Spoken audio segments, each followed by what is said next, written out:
AC को उसमें हमने एम्पेयर मोड में कन्वर्ट किया और उसको हमने 2 एम्पेयर में फ़िक्स किया और उसको एसी को चलाया, तो वो बड़ा बेहतरीन चलना शुरू हो गया और उसकी कूलिंग भी बड़ी अच्छी थी। तो मैं बड़ा इम्प्रेस हुआ कि यार ये तो बड़ी अच्छी चीज़ है और बहुत अच्छा फ़ीचर इन्होंने दिया। उसके अलावा मैंने इसकी जो बिल्ड क्वालिटी देखी as compare to other brand जो कि मार्केट में अवेलेबल है, जिनमें हायर है, ओरिएंट है, आपका ग्री है, उन सब ब्रांड में से इसकी जो बिल्ड क्वालिटी थी सबसे बेहतर थी, इंडोर और आउटडोर दोनों यूनिट्स की।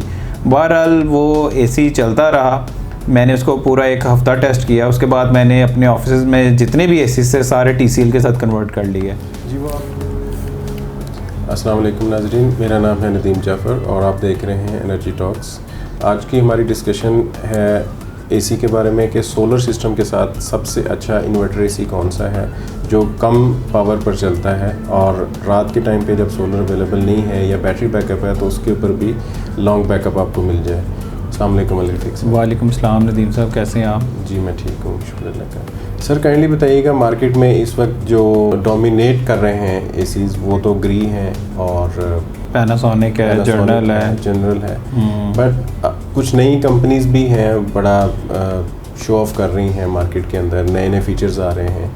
और जो कि आपने ऑफिस सेटअप किया था तो डिफरेंट ब्रांड्स के आपने एसी परचेज़ किए थे, तो आप काइंडली बताइएगा कि आपका यहाँ पर भी हायर का इन्वर्टर एसी लगा हुआ है, पैनासोनिक का भी डुअल इकोनॉमी एसी आपने कोई आज से 5-7 साल पहले परचेज़ किया था जिसके बारे में आप जिक्र करते रहते थे, जिक्र खैर करते थे बल्कि कि बहुत अच्छी पावर लो पावर पे चलता है और कूलिंग उसकी बहुत अच्छी है। तो काइंडली बताइए कि आजकल आपने जो कि बहुत सारे एसी लिए हैं तो कौन सा एसी बेहतरीन परफॉर्मेंस दे रहा है, यानी पावर भी कम इस्तेमाल कर रहा है और कूलिंग भी बेहतरीन दे रहा है? जैसे कि नदीम साहब आपको मालूम है कि हम सोलर बिज़नेस में हैं और हमारी सबसे जो ज़्यादा प्रायोरिटी होती है कि एनर्जी एफिशिएंट डिवाइस कौन सी है मार्केट में। आज से 4-5 साल पहले जो सबसे अच्छी एनर्जी एफिशिएंट डिवाइस थी वो पैनासोनिक इन्वर्टर एसी थी, क्योंकि उसकी कंजम्पशन सबसे ज़्यादा लोअर थी। क्योंकि हमने चूँकि क्लाइंट का बैटरियों पे भी एसी चलाना होता था, उस वक्त आपको पता था ऑन ग्रिड सिस्टम्स नहीं थे, तो उस वक्त हम ज़्यादातर ये पैनासोनिक रिकमेंड करते थे। और पैनासोनिक के अलावा एक एक्सन ब्रांड आता था मलेशियन का जो कि MIA कॉरपोरेशन के पास होता था। जी मैं ये दोनों ब्रांड्स जो थे ये नंबर 1 थे, पैनासोनिक और एक्सन।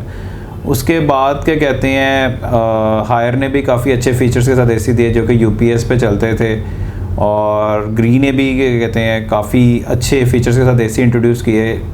लेकिन मैंने चूँकि हमारा तो हर घर में एसी की कंजम्पशन हम नोट करते हैं कि सबसे बेस्ट एसी कौन सा है जो कि सोलर के साथ कंपैटिबल हो। इवन दो 2017-18 में मैंने खुद अपना एक सोलर एसी सोलर वर्ल्ड के नाम से लॉन्च किया था जो कि विदाउट इन्वर्टर सिर्फ सोलर पैनल्स के साथ चलता था हाइब्रिड में। लेकिन उसकी कॉस्ट उस वक्त इतनी ज़्यादा थी कि लोग कहते थे कि यार जो जितनी कॉस्ट में आप ये एसी दे रहे हो, उस टाइम ग्री का जो सबसे टॉप मॉडल था 75,000 का था और हम वो 1,50,000 का पे करते थे क्योंकि उस पर कुछ ड्यूटी एंड टैक्सेस भी थे लोकल मैन्युफैक्चरिंग की वजह से। तो वो एसी लोग कहते थे कि हम 3 किलोवाट या 5 किलोवाट का हाइब्रिड इन्वर्टर लगा के तो अपने दूसरे अप्लायंसेस भी चला लें, आपका एसी हम क्यों बाय करें। तो बहरहाल हम इस पे आगे R&D करते रहे, देखते रहे। तो अभी इस वक्त हम करंट सिनेरियो में जो बात करते हैं, मैंने TCL की लोगों ने काफ़ी तारीफ़ की थी, तो मैंने सबसे पहले जी अपने ऑफिस में 1 टन का स्टार्ट किया TCL। तो जैसे ही वो एसी TCL वाले फ़िट करने आए तो पता नहीं उनको शायद ज़्यादा जल्दी होती है जो फिटिंग करने वाले, उन्होंने तारें उल्टी लगा दी, तारें उल्टी लगाई और लाइट चली गई। वो लोग उनको समझ नहीं आ रहा था, कभी उसका एसी का फ़िल्टर खोले, कभी किट बाहर निकाले कि ये एसी चल क्यों नहीं रहा। यानी आपके कहने का मतलब ये है कि आपने TCL का एसी लिया, उन्हीं की टीम ने इंस्टॉलेशन स्टार्ट किया कि जो कि ठीक नहीं हुई जी, तो आप बदजन हो गए कि ये TCL की सर्विसेज और प्रोडक्ट के बारे में आप कंफ्यूज थे। फिर मेरी अपनी जो सोलर वाली टीम आई, हमने YouTube से देखा, हमने कहा यार ये तो जो कोड एरर कोड आ रहा है इसका मतलब है उसकी तारें उल्टी लगी हुई। हमने उसकी कम्युनिकेशन वायर्स को सीधा किया, कनेक्शन उसके सीधे किए तो साथ ही लाइट चली गई। अब वो वाली जो हमारी सॉकेट थी जो कि वो सोलर इन्वर्टर पे नहीं थी और जो हमारा सोलर इन्वर्टर से जो सॉकेट से रिलेटेड थी वो दूर थी। तो अब मेरे पास एक 1500 वाट का UPS था, तो मैंने इसका ना YouTube पे एक फ़ीचर देखा था एम्पेयर लॉक करने वाला। तो तो एसी को उसमें हमने एम्पेयर मोड में कन्वर्ट किया और उसको हमने 2 एम्पेयर में फ़िक्स किया और उसको एसी को चलाया, तो वो बड़ा बेहतरीन चलना शुरू हो गया और उसकी कूलिंग भी बड़ी अच्छी थी। तो मैं बड़ा इम्प्रेस हुआ कि यार ये तो बड़ी अच्छी चीज़ है और बहुत अच्छा फ़ीचर इन्होंने दिया। उसके अलावा मैंने इसकी जो बिल्ड क्वालिटी देखी as compare to other brand जो कि मार्केट में अवेलेबल है, जिनमें हायर है, ओरिएंट है, आपका ग्री है, उन सब ब्रांड में से इसकी जो बिल्ड क्वालिटी थी सबसे बेहतर थी, इंडोर और आउटडोर दोनों यूनिट्स की।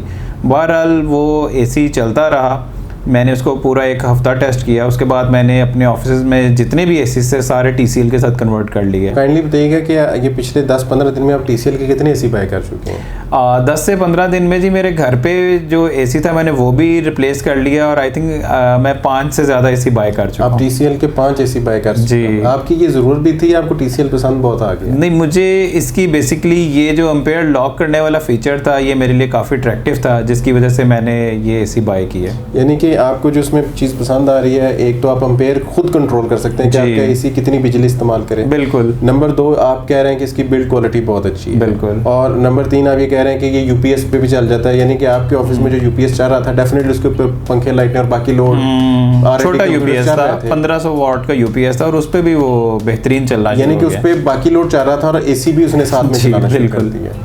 ऐसे ही है। और इसकी सर कूलिंग के बारे में बताएं, कूलिंग का क्या रिजल्ट है? कूलिंग काफ़ी अच्छी है, यानी कि as compare to other brand मुझे तो काफ़ी पसंद आई है इसकी कूलिंग। जी तो नाजरीन, ये था रिव्यू TCL एसी के बारे में। हम अली साहब से रिक्वेस्ट करेंगे कि इनके पास जो मोबाइल फ़ोन एप्लीकेशन है उसके ऊपर जो उसकी कंजप्शन शो हो रही है वो भी ये हमारे साथ शेयर करें। हाँ, मैं शेयर करता हूँ जी। मेरा पूरे महीने में इसने सिर्फ जो 1 टन वाला एसी था उसके मैं बताऊँगा कितने घंटे चला और कितने किलोवाट आवर इसने कंजम्पशन की, वो सारे ग्राफ्स मैं आपके साथ शेयर करता हूँ। तो उस वक़्त इसमें टेम्परेचर भी बड़ा काउंट फॉर करता है। जिस दिन टेम्परेचर बाहर 45 प्लस होता है तो उस दिन इसकी कंजम्पशन ज़्यादा होती है, लेकिन जैसे कि आजकल मानसून चल रहा है, बारिशें हैं, तो ये पूरे दिन में मेरा जो ऑफिस में मैक्सिमम 4 से 5 यूनिट कंज्यूम करता है। उसके मैं आपको ग्राफ्स भी शेयर करता हूँ, वो भी आप देखें। और 1.5 टन के भी ग्राफ्स हैं मेरे पास, 1 टन के भी ग्राफ्स हैं, मैं दोनों चीज़ें आपके साथ शेयर करता हूँ। जी ठीक है। इसके साथ ही हमें इजाज़त दीजिए। Kindly like, subscribe and share our channel. अल्लाह हाफिज़। अल्लाह हाफिज़। मेरे पास TCL जो एसी हमने ऑफिस में लगाए हैं उसके कुछ ग्राफ्स पड़े हुए हैं, ये मैं आपको शेयर करता हूँ। ये मेरे पास इस वक्त 4 एसी चल रहे हैं, एक टेलीसेल्स में है, एक मेरे घर पे है, एक अकाउंट्स में है और एक कॉन्फ्रेंस रूम में है। कॉन्फ्रेंस रूम में चूँकि कोई बैठा नहीं हुआ इस वजह से वो एसी ऑफ है। तो जो मेरा सबसे पहला एसी लगा था वो टेलीसेल्स डिपार्टमेंट में लगा था, तो उसके मैं आपके साथ ग्राफ शेयर करता हूँ। इस वक्त ये 28 पे चल रहा है। ये इसके मोड्स हैं, मोड्स में ये कूल पे चल रहा है और विंड स्पीड जो है ये मिड हाई है, इसको हम ऑटो पे कर देते हैं, इको पे चल रहा है। और उसके अलावा जो इसमें सबसे अच्छा फ़ीचर है वो है इसकी कंजम्पशन। ये देखें, ये जो एसी है इसने पूरे क्या कहते हैं 6 जून के महीने में इसने 98.55 आवर्स चला है, यानी ऑलमोस्ट 100 आवर्स ये चला है और 82 यूनिट्स इसने कंज्यूम किए हैं। और ये 7वें महीने में ये तकरीबन 26.30 घंटे चल चुका है और 17.69 इसने यूनिट्स कंज्यूम किए हैं। तो ये इसकी कंजम्पशन आप देख सकते हैं आपकी स्क्रीन पे ही है कि इस बहुत कम इसने बिजली को कंज्यूम किया है और मैक्सिमम इसने रिज़ल्ट दिए हैं। Thank you.